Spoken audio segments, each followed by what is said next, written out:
শিলচরে গাঁজা উদ্ধার, বাজেয়াপ্ত দুটি বাহন, গ্রেপ্তার 3 পাচারকারী। 3 কোটি টাকার গাঁজা সহ 3 পাচারকারীকে গ্রেপ্তার করেছে কাছাড় পুলিশ। পাশাপাশি দুটি গাড়ি বাজেয়াপ্ত করা হয়েছে। কাছাড় জেলার সিনিয়র এই বিষয়ে আজ এক সাংবাদিক সম্মেলন করে কাছাড়ের senior police super Nomal Mahatta জানান, সোমবার রাতে শিলচর বাইপাসের কাছে আইএসবিটিতে অবৈধ মাদক পরিবহনের বিরুদ্ধে অভিযানের সময় ত্রিপুরা থেকে আসা একটি বলেরো এবং একটি ভার্না বাহনের গতিরোধ করে তল্লাশি চালায় কাছাড় পুলিশ। তল্লাশিতে দুটি গাড়ির ভেতরে লুকানো 576.58 কেজি ওজনের 86 প্যাকেট গাঁজা উদ্ধার করেছে। কালোবাজারে যার গাঁজার মূল্য 3 কোটি টাকা হবে বলে ধারণা করা হচ্ছে। পুলিশ 3 পাচারকারীকে গ্রেপ্তার সহ গাঁজা ও বাহন দুটি বাজেয়াপ্ত করে। গ্রেপ্তারকৃত পাচারকারীরা হল জ্যোতিষ দেববর্মা, বয়স 38, বাড়ি পশ্চিম ত্রিপুরা; প্রশান্ত দেববর্মা, বয়স 32, বাড়ি পশ্চিম ত্রিপুরা এবং চিরঞ্জিত দেববর্মা, বয়স 31, বাড়ি পশ্চিম ত্রিপুরা। তিনি জানান, নিরপেক্ষ সাক্ষীদের উপস্থিতিতে গাঁজাগুলো বাজেয়াপ্ত করা হয়েছে। ঘটনাস্থলে পরীক্ষা করার সময় মাদক শনাক্তকরণ কিটে গাঁজার পরিস্থিতি পাওয়া গেছে। প্রাথমিক তদন্তে জানা গেছে যে গাঁজাগুলো ত্রিপুরার ধর্মনগর থেকে পাচার করা হয়েছিল। এই ঘটনার আরও তদন্ত চলছে বলে সিনিয়র পুলিশ সুপার জানিয়েছেন। বা ড্ৰাগছৰ অবৈধ সৰবৰাহৰ বিৰুদ্ধে আমাৰ অভিযান অব্যাহত আছে আৰু অসমৰ মাননীয় মুখ্যমন্ত্ৰী ডাঙৰীয়াই অসম ৰাজ্যখনক ড্ৰাগছমুক্ত কৰাৰ তেওঁৰ যি পৰিকল্পনা, তাত আওতাত আমি আমাৰ এই যি অভিযান প্ৰতিদিনেই আমি অব্যাহত ৰাখিছোঁ। আৰু এই অভিযানৰ এক অংশস্বৰূপে আজি পুৱতি নিশা ৰাতি প্ৰায় 2টা বজাত আমি এটা বিশেষ অভিযান আৰম্ভ কৰিছিলোঁ। আৰু এই অভিযানটো আমাৰ ইয়াৰ শিলচৰ থানাৰ অন্তৰ্গত আইএছবিটি অঞ্চলত এই অভিযান চলিছিলে। আৰু এই অভিযান কালত আমি দুখনকৈ গাড়ী, সন্দেহজনকভাৱে দুখনকৈ গাড়ী আমি ইণ্টাৰচেপ্ট কৰোঁ। এখন গাড়ী হ'ল বলেৰো গাড়ী, বলেৰো গাড়ীখনৰ নাম্বাৰ AS01EF2494 আৰু দ্বিতীয়খন গাড়ী হ'ল নাম্বাৰটো হ'ল TR01BQ462 ভাৰ্না।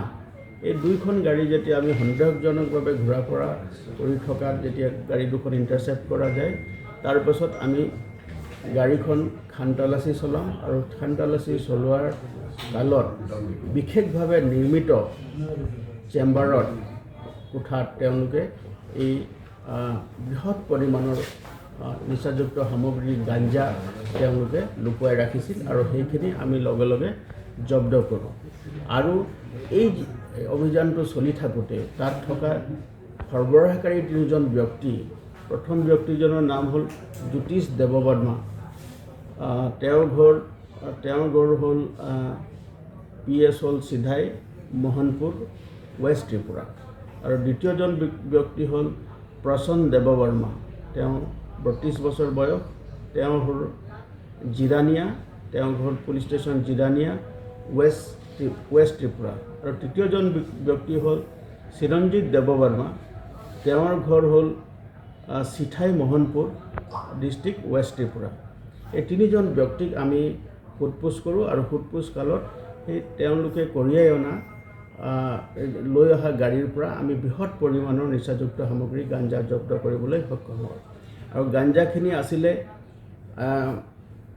86টা পেকেটছ আছিলে, ডাঙৰ ডাঙৰ পেকেট আছিলে। আৰু সেই পেকেটবিলাক যেতিয়া আমি জোখমাখ কৰোঁ তেতিয়া আমি তাত 576 কিলোগ্ৰাম গাঞ্জা আমি জব্দ কৰিবলৈ সক্ষম হৈছোঁ। আৰু এই যিখিনি সামগ্ৰী আমি জব্দ কৰিলোঁ, এই সামগ্ৰীখিনি আমি ড্ৰাগ ডিটেকশ্যন কিটৰ জৰিয়তে আমি পৰীক্ষণ কৰোঁ স্থলীতে। আৰু পৰীক্ষণ কালত সম্পূৰ্ণ এটা পজিটিভ ৰিপ্লাই যেতিয়া আমি পালোঁ, তাৰ পাছত আমি গোটেই সামগ্ৰীখিনি আমি আমাৰ আইনৰ যিটো আমাৰ নিয়ম আছে সেই নিয়মৰ মতে আমি গোটেই বস্তুখিনি আমি ইণ্ডিপেণ্ডেণ্ট উইটনেছৰ সন্মুখত আমি গোটেই সামগ্ৰীখিনি জব্দ কৰোঁ।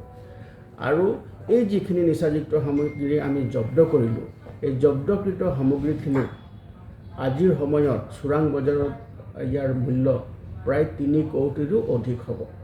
গতিকে এই সামগ্ৰী জব্দ কৰাৰ লগে লগে ইয়াৰ তেওঁলোকে আইএছবিটি যি অঞ্চলত আছে তাত এটা বিশেষ তেওঁলোকে এটা ট্ৰানজেকশ্যন হোৱাৰ কথা আছিলে। আৰু সেই খবৰৰ গইনা লৈয়ে আমাৰ এই অভিযান চলিছিলে। গতিকে ইয়াৰ লগত সম্পৰ্কিত থকা যি আন ব্যক্তি আছে, আন্তঃৰাজ্যিক চক্ৰই হওক বা আন্তঃজিলা চক্ৰই হওক, তেওঁলোকক আমি ধৰিবৰ কাৰণে আমি জোৰ তদন্ত চলাই আছোঁ। আৰু প্ৰাৰম্ভিক তদন্তকালত দেখা গৈছে যে এই গোটেই সামগ্ৰীখিনি চুবুৰীয়া ৰাজ্যৰ পৰাই ইয়াত সৰবৰাহ হৈছিলে আৰু ইয়াত ISBT অঞ্চলত এই সৰবৰাহিত সামগ্ৰীখিনি বেলেগ মানুহক বা বেলেগ এনেকুৱা সৰবৰাহকাৰী, অবৈধ সৰবৰাহকাৰীক হেণ্ডঅভাৰ কৰাৰ তেওঁলোকৰ পৰিকল্পনা আছিলে।